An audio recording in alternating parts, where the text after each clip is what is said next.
ஜெயா தொலைக்காட்சி நேயர்கள் அனைவருக்கும் அன்பான வணக்கம். குருவே சரணம் நிகழ்ச்சியில் தற்போது நாம் தரிசித்துக் கொண்டிருக்கிற மகான் யாதவ பிரகாசர். ஸ்ரீமத் ராமானுஜர் காலத்தோடு தொடர்புடையவர். காஞ்சிபுரத்தை ஆண்ட ஒரு ராஜாவோட பொண்ணுக்கு பிரம்ம ராட்சசம் பிடிச்சிடுச்சு, அதாவது பேய் பிடிச்சிடுச்சு. அந்த பேயை விரட்டணுங்கிறதுக்காக யாதவ பிரகாசரை வரவழைக்கிறார். அந்த பிரம்ம ராட்சசம் நான் போகச் சொன்னதாக சொல்லு அப்படிங்கிறார். அந்த பிரம்ம ராட்சசம் சொல்கிறது, அவர் சொல்லி நான் போக மாட்டேன், நான் போகச் சொன்னதாக சொல் அப்படின்னு அது சொல்கிறதுன்னு பார்த்தோம். இதில் என்ன ஒரு சூட்சமம் அப்படின்னா, அதிகாரம் கூடாது அப்படிங்கிறத இந்த பேய் சொல்கிறது பாருங்க. நான் போகச் சொன்னதாக சொன்ன நான்கிற அகங்காரம் அவர்கிட்டேருந்து போகணும் அப்படின்னு பேய் சொல்கிறது. இதைத்தான் ரமண பகவான் சொன்னார். நான் நான் நான் அது இருக்கக்கூடாது. நான் எவ்வளோ பெரிய ஆள் தெரியுமா, நான் எவ்வளோ சாதனை பண்ணியிருக்கேன் தெரியுமா, இந்த நான் கூடாது. எதுவுமே நம்ம தனியாக சாதிக்க முடியாது. யாரோ ஒரு துணை வேணும், ஏதோ ஒரு துணை வேணும். அந்த பிரம்ம ராட்சசம் சொல்கிறது நான் போகச் சொன்னதாக சொல் அப்படிங்கிறது. இந்த தகவல் திரும்ப வீரன் யாதவ பிரகாசத்தை சொன்னோன்னே, சரி நானே வரேன் அப்படின்னு அரண்மனைக்கு போகிறாராம். அந்த அரண்மனைக்குள்ள போன உடனே ராஜா வரவேற்று உட்கார வைக்கிறான். ஒரு பெரிய குருநாதர் யாதவ பிரகாசர். அவர் உட்காத்தி வச்சுட்டு அவருடைய சீடர்கள்லாம் பக்கத்தில் உட்காந்துருக்கார். ராமானுஜர் இப்போ இருக்கார், இப்போ ராமானுஜரும் இருக்கார். அப்போ சொல்கிறாராம், அந்த பிரம்ம ராட்சசத்தை பார்த்து சொல்கிறாராம், யார் யாதவ பிரகாசர் சொல்கிறார், நீ இந்த இளவரசியோட உடம்புலேருந்து நீ போயிடணும் அப்படிங்கிறார்.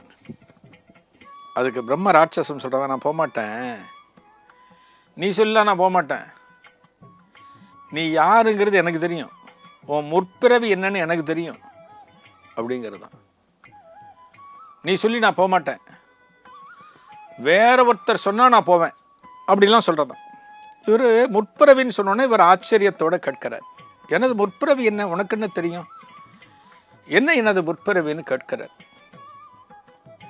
இப்போ இந்த பிரம்ம ராட்சசம் சொல்கிறதான், இதற்கு முந்தைய பிறவியில் மதுராந்தகம் ஏரியில் நீ ஒரு உடும்பாக இருந்த, மதுராந்தகம் ஏரியில் வாழ்ந்துட்டு இருந்த உடும்பு.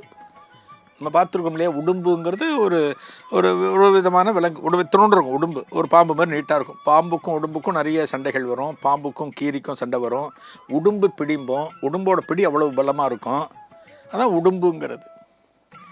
அப்போ சொல்லிட்டு சொல்கிறதான் பிரம்ம ராட்சசம், நீ உடும்பாக வாழ்ந்துட்டு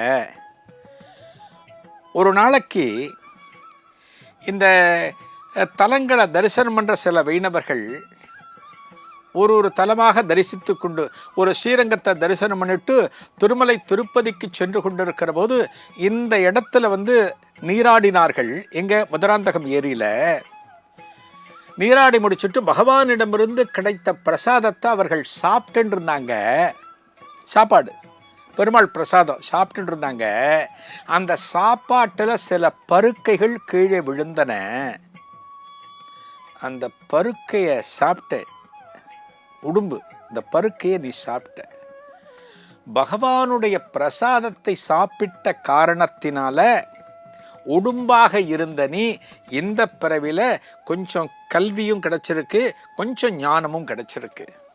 இப்போது நீ யாதவ பிரகாசராக பிறந்திருக்கிறாய். அப்புறம் கேட்கிற, நான் போகச் சொன்னா போக மாட்டேன்னு சொன்னியே, வேற யாராவது சொன்னா போவேன்னு சொன்னியே, வேற யார் போகச் சொல்லணும், வேற யார் உங்ககிட்ட சொல்லணும் அப்படின்னு கேட்கிற யாதவ பிரகாசர். இந்த இடத்துல பாருங்க, ஒரு குருநாதரை மிஞ்சின ஒரு சீடன் யாரோ இருக்கிறான்,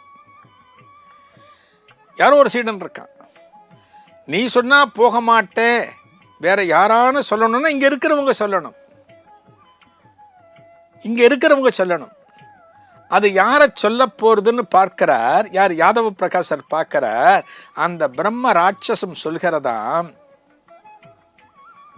உனது சீடன் ராமானுஜன் சொன்னால் நான் போகிறேன் அப்படிங்கிறது.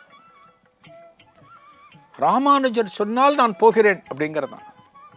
அப்படின்னா பாருங்க, அவர் தான் கூட்டின்னு வந்து யாதவ பிரகாசர் தான் கூட்டின்னு வந்திருக்கார். ஆனால் ராமானுஜர் சொன்னால் நான் போகிறேன்னு சொல்கிறது. ராஜாவும் இதை கேட்குறான், யாதவ பிரகாசரும் கேட்குறாங்க. அடுத்து என்ன செய்கிறது யோசிக்கிறாங்க. ஒரு சட்டுன்னு சொல்ல முடியுமா? ஒரு குருநாதர் இருக்கும்போது தலை இருக்கும்போது வால் ஆடலாமான்னு சொல்லுவாங்க இல்லையா? இதனுடைய தொடர்ச்சி என்ன? நாளைய குருவே சரணத்தில் காணலாம். நன்றி, வணக்கம்.